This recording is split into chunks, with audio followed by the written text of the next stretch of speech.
How easy is it to stay focused these days? Extremely difficult, right? And it just gets worse. All these distractions, content at your fingertips. How are we expected to get anything done? But all of the worthwhile things in life require lots of focused work. So we have to build up our focus, just like we build up our muscles for our health. In this video, we're going to learn the 8 most critical things you can do now to enhance your focus, so you can get all of those important things done faster and with better results. Let's get it. Number 1, identify important tasks. The very beginning of a focused life is to prioritize what you need to get done. Everything you apply energy to must be meaningful and worthwhile for you to dedicate focus.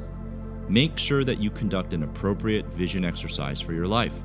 Where do you want to go? Who do you want to be? Then break that down into the groups of tasks that you will need to accomplish over time. It seems obvious, but it's worth calling out because many of us, probably even you, take on tasks without thinking about them too much. Is this task really important for me and my happiness? Which of these tasks do I have to get done first? What's urgent and very impactful? It's going to help if you force yourself to perform this review of your tasks and get to a point where you feel very confident and good about the tasks that you have in front of you. Number 2, break down tasks. Now that you have the prioritized tasks or goals, you need to break them down into smaller, more manageable tasks. Make them as bite-sized as you can. The smaller and more defined they are, the more you will know what needs to be done to get them cleared. Larger tasks that don't have as much shape are hard to mentally grasp and can put you in a stasis, freezing you from taking action, no matter how much focus and attention you apply. A good way to break down a larger task is to simply identify and write down any milestones within the larger task. Then continue to break down the milestones into smaller milestones until you get to milestones that seem to be fairly approachable and straightforward to accomplish. Those become your tasks that you act on and get done. With the tasks being more manageable, you'll be able to maintain focus and blaze forward without any debilitating lack of clarity that usually breaks our focus and results in a lack of progress. Number 3, minimize distractions. Imagine you are in a situation where you need to do some work. How many distractions are typically there? Is the TV on in the background? Is your phone nearby with the screen facing you? Are there other people around? Is a podcast on? I'm just scratching the surface on what today's distractions consist of. And you probably have a handful of distractions present when you are trying to focus. The solution is simple. Remove the distractions one by one. Turn the TV off, not on mute, but completely off. Put the phone out of sight and on mute, only allowing emergency calls to come through. Clean your desk area so there are no visual or tangible distractions, and put a sign up on your door to let others know that you are not to be disturbed.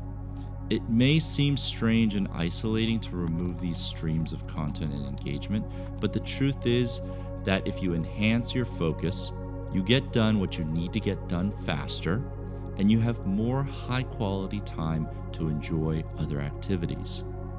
Share in the comments some tricks you deploy to minimize distractions. Number 4, focus in waves. Think of focus as a muscle. It helps to understand a lot of what we're talking about, and especially this tip. Imagine if you were flexing your bicep muscle. How long could you hold the flex? Probably will want to rest after some time, and that would give you the opportunity to flex and hold again. Same thing with focus. You should expect to have dedicated focus in waves, so it's good to schedule in breaks where you can go for a walk, a stretch, or a drink of water. The Pomodoro technique teaches a method of focused work with this wave theory. It encourages a 25-minute focused session with a 5-minute break that follows. This cycle is done a total of 3 times and is followed by a longer 30-minute break. Then everything is repeated.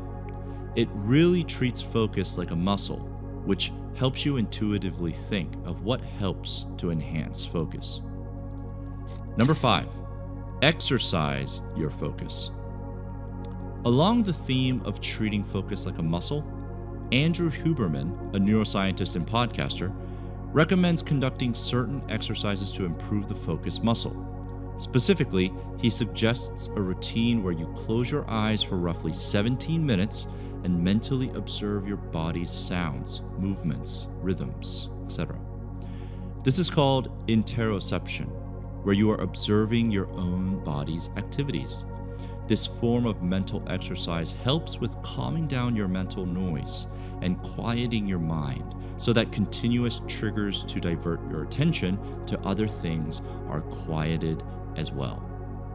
The more you conduct focused work, the more you are exercising your focus muscle. With Huberman's 17-minute meditative exercise, it's almost like sending your focus muscle to the gym to prepare for more focused work. And the 17 minutes of interoception is going to produce other benefits as well that come along with meditation, such as lowered anxiety, lowered stress, more calm states, and a source of very interesting ideas as well. Number 6, body care. We can imagine that the focus muscle exists within the brain, basically, and the brain exists within the body. So guess what? If you treat your body right, then all sorts of good things happen for the brain and your focus. Eating the right food